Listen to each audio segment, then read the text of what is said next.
राधे राधे। भगवान श्री कृष्ण बोले, हे नृपश्रेष्ठ, माघ मास की कृष्ण पक्ष की एकादशी षटतिला के नाम से प्रसिद्ध है, जो सब पापों का नाश करती है। अब तुम षटतिला का पापहारिणी कथा महात्म्य सुनो, जिसका वर्णन पुलस्त्य ऋषि ने दालभ्य ऋषि से किया था। एक समय दालभ्य ऋषि ने पुलस्त्य ऋषि से पूछा कि हे महाराज, पृथ्वी लोक में मनुष्य ब्रह्म हत्या आदि महान पाप करते हैं, पराय धन की चोरी तथा दूसरे की उन्नति देखकर ईर्ष्या करते हैं, साथ ही अनेक प्रकार के व्यसनों में फंसे रहते हैं, फिर भी उनको नरक प्राप्त नहीं होता। इसका क्या कारण है? वे ना जाने कौन सा दान पुण्य करते हैं जिससे उनके पाप नष्ट हो जाते हैं। यह सब कृपा पूर्वक आप कहिए।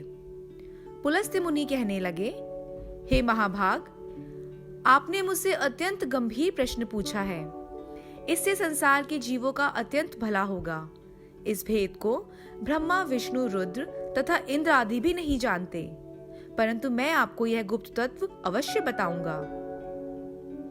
उन्होंने कहा कि माघ मास लगते ही मनुष्य को स्नान आदि करके शुद्ध रहना चाहिए। इंद्रियों को वश में कर काम, क्रोध, लोभ, मोह, अहंकार, ईर्ष्या तथा द्वेष आदि का त्याग कर भगवान का स्मरण करना चाहिए। पुष्य नक्षत्र में गोबर, कपास, तिल मिलाकर उनके कंडे बनाना चाहिए और उन कंडों से 108 बार हवन करना चाहिए। उस दिन मूल नक्षत्र हो और एकादशी तिथि हो तो अच्छे पुण्य देने वाले नियमों को ग्रहण करें। स्नान आदि नित्य क्रिया से निवृत्त होकर सब देवताओं के देव श्री भगवान का पूजन करें और एकादशी व्रत धारण करें। रात्रि को जागरण करना चाहिए। उसके दूसरे दिन धूप, दीप, नैवेद्य आदि से भगवान का पूजन करके खिचड़ी का भोग लगाएं। तत्पश्चात पेठा, नारियल, सीताफल या सुपारी का अर्घ देकर स्तुति करनी चाहिए कि हे भगवान, आप दीनों को शरण देने वाले हैं, इस संसार सागर में फंसे हुओं का उद्धार करने वाले हैं। हे पुंडरीकाक्ष, हे विश्व भावन, हे सुब्रह्मण्य, हे पूर्वज, हे जगतपते, आप लक्ष्मी जी सहित इस तुच्छ अर्घ को ग्रहण करें। इसके पश्चात जल से भरा कुंभ यानी घड़ा ब्राह्मण को दान करें तथा ब्राह्मण को श्यामा गौ और तिल पात्र देना भी उत्तम है। तिल स्नान और भोजन दोनों ही श्रेष्ठ हैं। इस प्रकार जो मनुष्य जितने तिलों का दान करता है उतने ही 1000 वर्ष स्वर्ग में वास करता है।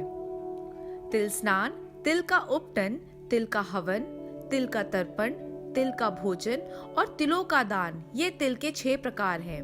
इनके प्रयोग के कारण ये षटतिला एकादशी कहलाती है। इस व्रत के करने से अनेक प्रकार के पाप नष्ट हो जाते हैं। इतना कहकर पुलस्त्य ऋषि कहने लगे कि अब मैं तुमसे इस एकादशी की कथा कहता हूँ। एक समय नारद जी ने भगवान श्री विष्णु से यही प्रश्न किया था और भगवान ने जो षटतिला एकादशी का महात्म्य नारद जी से कहा वो मैं तुमसे कहता हूँ। भगवान ने नारद जी से कहा, हे नारद, मैं तुमसे सत्य घटना कहता हूँ, ध्यान पूर्वक सुनो। प्राचीन काल में मृत्युलोक में एक ब्राह्मणी रहती थी। वह सदैव व्रत किया करती थी। एक समय वह 1 मास तक व्रत करती रही।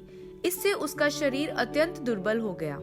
यद्यपि वह अत्यंत बुद्धिमान थी, तथापि उसने कभी देवताओं या ब्राह्मणों के निमित्त अन्न या धन का दान नहीं किया था।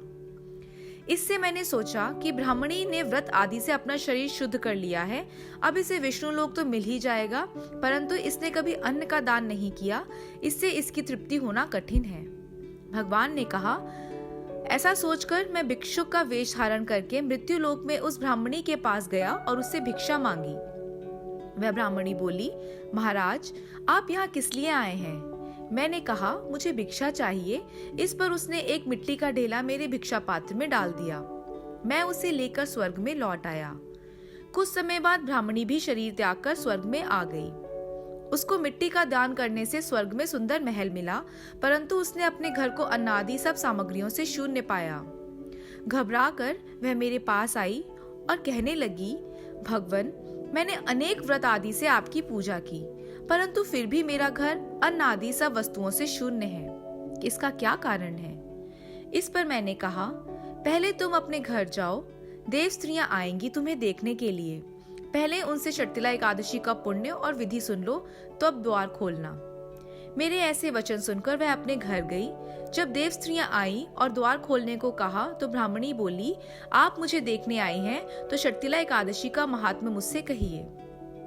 उनमें से एक देव स्त्री कहने लगी कि मैं कहती हूँ। तब ब्रह्मांडी ने शर्तिला एकादशी का महात्म्य सुना, तब द्वार खोल दिया। देवांगनाओं ने उसको देखा कि ना तो वह गांधर्वी है और ना आसुरी है, वरन पहले जैसी मानुषी है। उस ब्राह्मणी ने उनके कथनानुसार शर्तिला एकादशी का व्रत किया।